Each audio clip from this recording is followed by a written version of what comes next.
રાજકોટના જસદણ પંથકમાં લેન્ડ ગ્રેબિંગની ફરિયાદ કરનાર ઘનશ્યામ રાજપરાની હત્યા કરી દેવામાં આવી। ગેરકાયદે બાંધકામ અંગે અરજી કરનાર ઘનશ્યામ રાજપરા પર 7 જેટલા લોકોએ કુહાડી અને ધોકાથી હુમલો કર્યો હતો।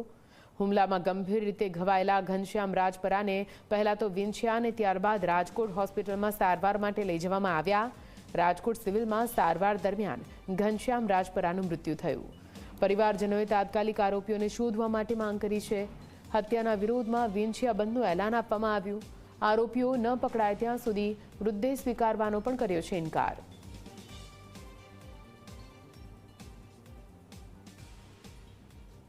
એ મારા ફાધર છે, મારા પપ્પા છે ને હત્યા બાબત જો કે અમારા મકાન બિનકાયદેસરમાં હોવાથી જ્યારે એમને લેન્ડ ગ્રેબિંગમાં કેસ કર્યો ત્યારે અમારા મકાનની અરજી કરીને મકાન પાડવી દીધા છે।